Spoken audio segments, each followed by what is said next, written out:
What's up, everybody? Thank you for clicking on the link right there, honey. This is going to be finally my review of Greenleaf Season 2, Episode 5, called Revival. Yes, I know it is a recording, but I am driving, therefore I'm going to have to do what's safe, Anyway, let's get started. This is going to be really quick because I got about 14 minutes to do so.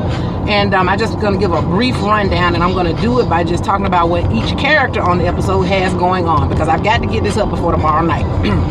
Okay, Bishop Greenleaf is the Calvary Baptist Church, they're about to have their annual revival.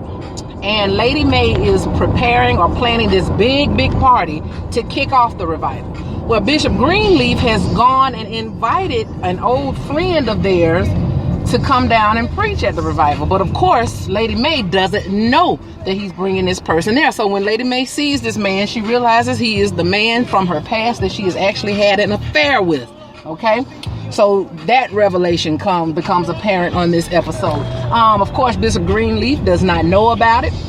But anyway, things go on. Bishop Greenleaf tells this man, his name is Lionel Jeffries, about the fact that Basie Skanks is trying to destroy Calvary Baptist Church, and that he's building this church across the street, and that he has promised to bring Bishop Greenleaf and his congregation down to dust. And so he basically was asking him, what can he do to help, or what does he think?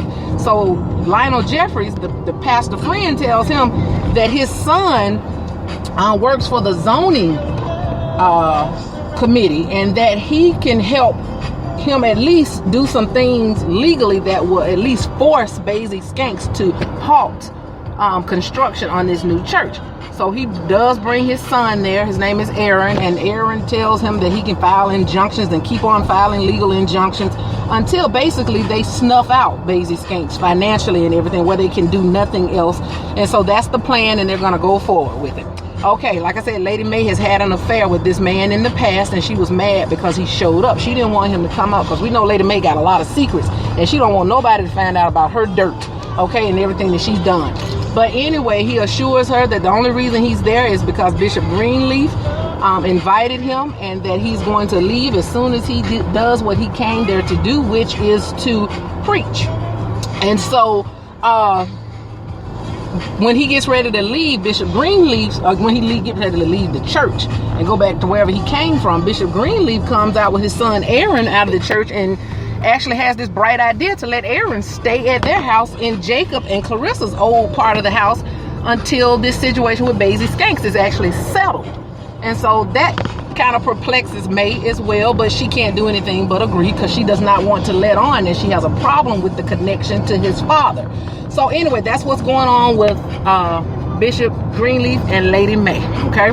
But I think some more is going to come out of that. This situation is not over yet. Whatever's going on, or whatever happened with her and Lionel Jeffries, is going to rear its ugly head again. Okay, let's move on. GiGi is very much obsessed with bringing Mac down for what he did, not only to every other woman in the city of Memphis, but also for what he did to her sister Faith, that led to her actually committing suicide. So she is stalking him, and she's sitting outside of his apartment at night, and she actually saw him after a date with a woman his age coming out of his apartment. He done cooked for the lady and everything, and we know Mac loves younger women, but when she sees this woman with him, she makes it her business, when the lady is getting ready to leave, to go to her car door and warn her about Mac. And when Mac notices on his way into the apartment that night that she's talking to the lady, he knows what she's doing. And so he runs back over and he breaks it up. But too late, he's already told the woman what Mac has done. But the lady leaves, and Mac and GiGi face off, and he tells her to leave him alone because he's trying to get his life together and everything. But like I said, she's obsessed. She can't leave it alone. She tells him that that's not going to happen. Well, she goes on about her business. She's at the church one day, and she's talking to her friend, her old friend from back in the day, is visiting, and she tells her about everything that's happening. But while they're sitting there talking, the police come there looking for GiGi, and they tell GiGi that Mac has filed a complaint against GiGi, and they warned GiGi that if she doesn't leave Mac alone, that they're going to have to wind up arresting her or doing something drastic, because they don't want her to get hurt. They don't want no problems caused. So they warn her, and of course she agrees and whatnot. But we already know, like I said, GiGi is not going to leave Mac alone. Not going to happen. Okay, so fast forward later on in the episode, GiGi actually calls the police woman back, and she tells the police woman, is like, what is it? What do you need? She tells her, this is not a problem, because the police woman thought that there was a problem. She said, no, there's not a problem, but I think I have the solution to what's going on with Mac. Of course, we don't know yet what that solution is, because the show ended with that, with her calling this woman and telling her she's got an idea.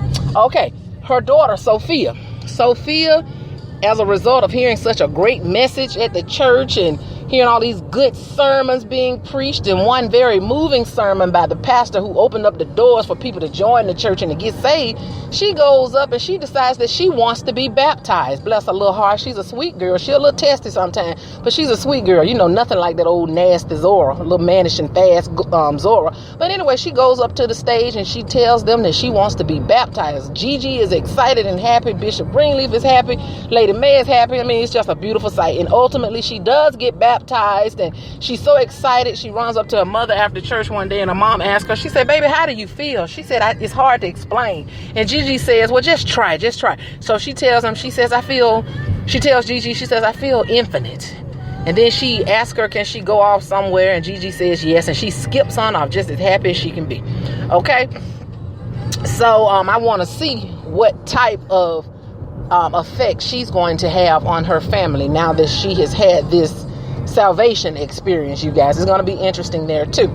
Okay, so what's happening with Jacob is sitting at home one day watching the revival on his laptop. This is the day where Calvary actually invited Mary to come out and perform. And you know, we all know that when Mary shows up at church, they show out, honey. And so he's watching it and he's enjoying the performance, and it looks like he's missing being a part of Calvary ministry.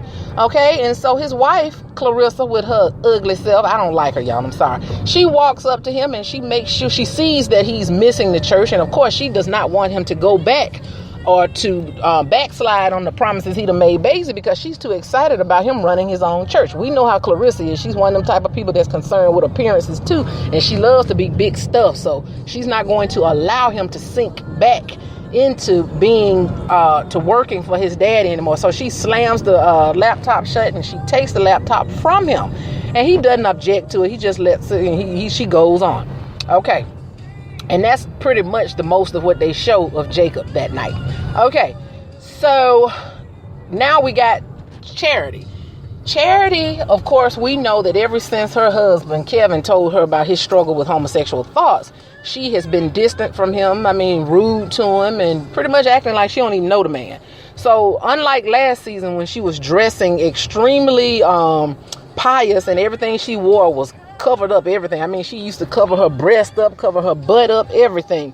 I mean, she was just really, really homely last season. Well, that's not the case this season since she's had that baby. She's got the haircut, it's bobbed off, it's angled off to the side. She's wearing these short skirts with these splits up the side. I mean, this is a new sex pot, a sex kid. Only problem is she doesn't want to have sex with Kevin. She wants Jabari, her producer, the one that's producing her album, and he wants her too, because Kevin has observed her and him being real cozy up on the stage while they're performing at this revival. And he's also noticed, just notice how close they are. And every time he talks to her, she brings up Jabari's name and Jabari makes suggestions. So suddenly everything Jabari says is right with her, and they're talking on the phone. And anyway, Kevin is apparently very much in love with Charity, and he wants Charity to have sex with him again. He wants to be with his wife again because he loves her and he misses her. We all know that he only recently moved back into the house with her, but she's shocked that he wants to have sex with her, and it's obvious that she doesn't want to have sex with him, but she agrees to have a date night with him and everything. And I mean, he's just really, really into his wife, but she's dogging him. I'm sorry, she makes me sick, but whatever. So anyway, that night when they hook up and whatever, he tries to have sex with her, and she basically just cuts him off. She stops him. She's like, I can't do it. I just can't do it. And she's crying, and she tells her husband, honey, this man she's been married to for quite a few years and that she's had his child, she tells him it's over. Like they just been going together for the past 6-7 years. She tells this man it's over, okay? She's not even trying to work on her marriage. It's like she just completely gave up. And I fear that this man is going to go off into some type of lifestyle that he's been avoiding for the past 2 seasons or whatever.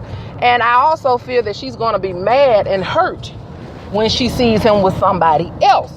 But anyway, we all know from the previews that she's going to make it clear to Jabari that she wants him. We all know that. So I don't see that being good. You know, everybody thought that Charity was the good one, the innocent one, but I promise you she's worse. It's just as bad as, or if not worse, than the rest of her sneaky, crooked family. Because as we can see, everybody in the family does things the underhanded way. Nobody knows how to go through the front door to do anything. Everybody going through the back door. But anyway, she does him like that. And he even had confronted her one night about Jabari, about them being so chummy and close and sitting so close to each other. And she got really defensive about that. So, you know, I hate to see their marriage breaking up like it is. I hate to see her hurt that good man like she did on this episode. But that's what's going on with her and Kevin, and I just can't wait to see what's going to happen and how he's going to spring back from this. But anyway, that is the gist of what happened on Greenleaf on Wednesday night. It was a really good episode. I can't wait for tomorrow's episode. It's going to be really good, and I hope that everybody got something out of this run through that I just did. And I know I sounded like I was all over the place, but yeah, I'm crunching for time here. But anyway, if you like the video, please click on the thumbs up down there. And please, if you want to discuss it, any commentary about the show would be great, because I love to discuss these deep shows, because I always get a lot out of it and a lot of enlightenment out of it as well. So anyway, until I talk to you later, my next upload will be Empire. But until I talk to you again, y'all take care and be great. Bye-bye.